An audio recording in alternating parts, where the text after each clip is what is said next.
네, 2024년 7월 7일 이정훈입니다. 지금 여당에서는 천하대란이 일어났습니다. 윤석열계하고 한동훈계가 정면으로 충돌합니다. 김건희 여사가 보냈다는 텔레그램 문자 때문에 윤한 갈등이 극대화됐습니다. 이 천하대란은 여당뿐만 아니라 야당에서도 벌어집니다.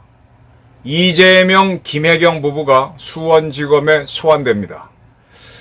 이 여당은 요란하게, 야당은 지금 조용해졌지만 두 정당이 겪고 있는 사건을 보면서 저는 이런 생각을 합니다. 왜 선거에 패배한 사람을 다시 써서 이 난리를 치르니? 민주당은 대통령 선거에서 이재명이 졌을 때 그가 이어진 총선에 출마하지 않고 당대표가 되지 않았으면 훨씬 나았을 것이다. 똑같이 국민의힘도 이번 총선을 이끌고 패배한 한동훈 씨가 자숙을 했어야 되는데 당대표가 되겠다고 나서는 바람에 모두 분란에 빠졌다. 그리하여 대한민국 정치계는 천하대란에 빠졌다. 네, 이것을 일찌감치 예측하고 목소리를 높였던 게 홍준표 대구지사입니다. 홍준표 지사의 감각이 어떨 땐 참 탁월할 정도로 대단해요. 어떨 땐 참 얄밉고, 어떨 때는 참 형님이 얘기하는 것처럼 구수하고 여러 가지를 느끼게 하는 사람인데 홍준표의 감각이 상당히 탁월합니다. 이 천하대란이 어떻게 정리될지 궁금하다면 한번 홍준표 지사한테 물어보시는 것도 방법일 겁니다. 김건희 여사가 5번이나 보냈다고 하는 한동훈 한동훈 위원장한테 보냈다는 텔레그램 문자. 네. 그 내용은 갑론을박을 하고 있습니다만은 저는 문자 그대로 하게 되면은 김건희 여사가 내가 대국민 사과를 하겠다가 되겠죠. 그런데 한동훈 위원장 입장에서는 안 돼요 하는 것처럼 대국민 사과를 하겠다라고 했지만 하고 싶지 않다가 깔려있다라고 보았을 수 있습니다. 한동훈 당시 위원장은 대통령 비서실들을 통해서 대국민 사과가 필요하다라는 의견을 전달했기 때문에 대통령 비서실장, 정무수석 등 공식 경로를 통해서 김 여사의 사과가 필요하다는 의견을 전달했기 때문에 그쪽으로 오는 답을 기다렸지 김 여사가 직접 답을 하는 것 쪽으로는 기다리지 않았다. 이런 김 여사 직접적인 답은 하겠다라고 쓰여 있었지만 안 하겠다는 걸로 읽혔다. 뭐 그런 뜻인 것 같아요. 네. 이 문자 내용에 대해서는 저는 김건희 여사의 문자는 대국민 사과를 하겠다라고 썼지만 하고 싶지 않다야가 본심이었다라고 저는 봅니다. 자, 그러면 김 여사가 만약에 대국민 사과를 하겠다고 밝혔을 경우 어떠한 강도로 어떠한 내용으로 사과할 것인가를 놓고 한동훈 비대위원장과 용산의 대통령실은 또 충돌하게 됐을 겁니다. 이 충돌 자체가 또 피곤한 싸움이 되겠죠. 그리고 이제 대국민 사과를 김 여사가 하고 난 다음에 그 일어나는 여론 때문에 다시 한동훈과 용산은 매우 불편해졌을 겁니다. 그때 지금 원희룡 후보 이런 사람들은 그때 김 여사가 대국민 사과를 했으면은 총선에서 지지 않았을 것이다라고 주장하는데 어쩌면 그 사과 때문에 더 졌을 수도 모릅니다. 이거는 지금 와서는 한동훈 후보를 공격하기 위해서 익십을 한 것을 공격할 수 있지만 어느 것이 더 득표에 유리했는지는 아무도 모릅니다. 제가 뭐 여의도 지형을 다 할 수는 없지만 그래도 자유로운 상태에서 이러저러한 국회의원들하고 술도 먹고 떠들다 보면은 잡히는 건 있어요. 느끼는 게 있어요. 국힘당에서는 한동훈계가 확실히 다수이구나. 더군다나 초선 의원일수록 한동훈계다. 네. 한동훈 씨는 이번에 비상대책위원장이 되면서 비대위원장이 되면서 공천권을 그가 만든 룰대로 했죠. 친윤계 이철규가 불만을 토로할 정도로 한동훈 방식으로 공천이 이루어졌고 그렇게 해서 당선된 초선 의원들은 상당수가 대부분이 한동훈을 지지하고 있습니다. 윤 대통령 측근으로 알려졌던 신지호 같은 사람들도 지금 한동훈 캠프에 가 있죠. 네. 그래서 친윤 갈등이 본격화하게 되게 되면은 누가 이길까? 지금 원외위원장들, 이 사람들은 지난 총선에서 졌거나 그런 사람들이겠죠. 그런 사람들 중에 일부가 한동훈 후보 사퇴하라는 기자회견을 준비하다가 문제가 되니까 기자회견을 취소했습니다. 국회의원이 아닌 원외위원장들이 한동훈 사퇴론을 내세우는 거는 큰 힘은 없지만 어쨌든 반한동훈 세력도 움직임이 있다. 국힘당에서는 지금 천하대란이 일어났다. 당이 두 개로 쪼개질 지경이다. 이렇게 된 겁니다. 이런 점에서는 아까 말씀드렸던 일찌감치 한동훈이 등장하면 안 된다라고 강한 메시지를 남겼던 홍준표 대구지사의 예언이 새삼 주목되죠. 그는 지금도 한동훈 후보를 비난하고 있습니다. 제 생각은 그렇습니다. 세상 일이 내 뜻대로 안 되잖아요. 그래서 어떨 때는 이루지 못합니다. 이루지 못하면 굉장히 분노가 올라오는데 그 분노를 지우기 위해서는 어디선가 또 하나의 승리를 거두거나 아니면은 잠시 잠수를 타서 식히는 두 가지 방법이 있을 겁니다. 지난 대통령 선거에서 패했던 이재명 씨는 그 직후에 있었던 민주당 당대표 선거에 나오고 또 국회의원 선거에 나와서 모두 당선됐습니다. 그렇게 되니까 이재명 씨한테 온갖 공격이 달라붙었습니다. 그게 강도가 약하든 뭐하든 간에 결론적으로 지금은 11개 법률 위반 7개 사건으로 기소가 돼서 4개의 재판을 받게 되는 처지가 됐죠. 이재명 대표에 대한 수사와 재판은 오르락내리락하지만 계속 뜨거운 감사로 남아있어요. 저것 때문에 한국 정치가 어디로 튈지도 모릅니다. 한동훈 위원장 역시 지난 총선에서 패했으면은 그가 총선을 하기 직전에 이제 총선 이후 내 운명은 어디로 갈지 모른다라고 자기도 얘기했었습니다. 그랬는데도 불구하고 본인이 후보로 나선 거는 그를 추대하기 위해서 많은 세력들이 움직였었고 또 그런 거를 본인이 받아들여서 결국은 나도 모른다라는 게 아니라 남들이 하자는 대로 따라간다라는 게 되면서 이제 윤한 갈등이 극대화됐습니다. 천하대란이 일어난 겁니다. 민주당도 천하대란, 국힘당도 천하대란, 그리고 국민의힘과 민주당은 특검 문제를 먹고 지금 또 천하대란을 벌이고 있습니다.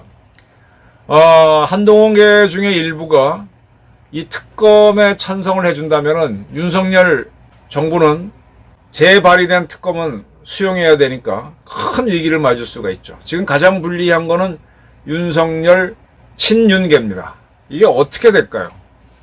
저는 이제 이러한 상황이 오는 것, 참 예측하기 힘든 상황이 오는 게 이제 늘 깝깝한데, 그래서 항상 상황을 컨트롤하려고 위에서 보고 흐름을 잡으려고 하는데, 이거는 이제 부닥쳐봐야 나오는 거잖아요. 근데 부닥쳐봐도 대충은 알 수 있는 거는 국힘당에서는 한동훈 후보가 당선될 것이다.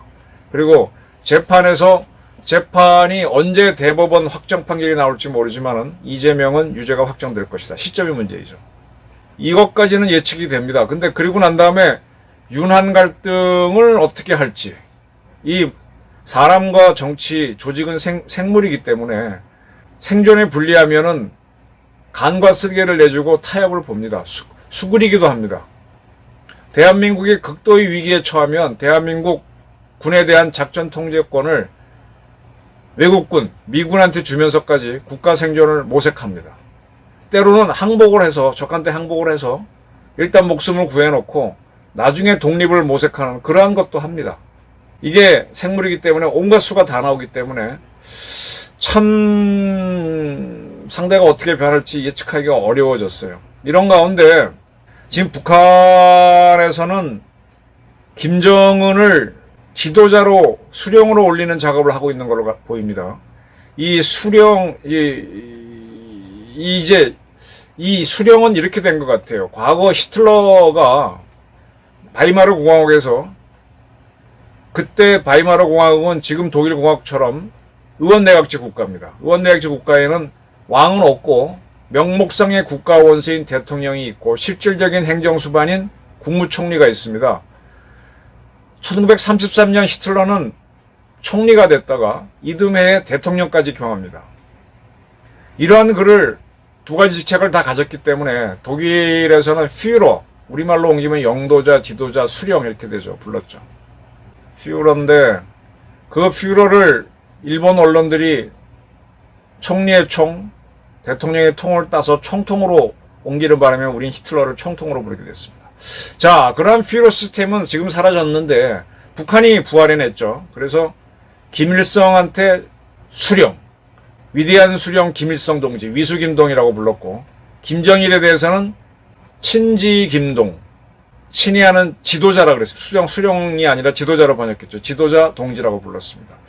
지금 이북에서는 김정은 배지와 초상화를 만들면서 그런 움직임으로 보이는데 이게 수령한테, 지도자한테 보이던 것이거든요. 그래서 김정은이도 지도자로 올리는 거 아니냐. 할아버지가 수령이니까 수령이라고 할 수는 없고.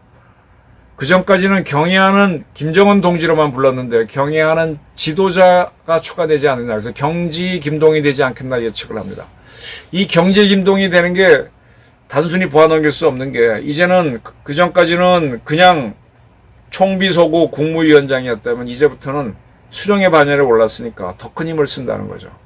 그리고 그 현실은 북러 방위조약 체결로 그리고 북한의 핵무장이 더 강화됨으로 인해서 더 큰 힘을 쓸 수 있게 됐다는 겁니다. 이런 상태에서는 북한은 많은 틈을 봐서 도발을 할 겁니다.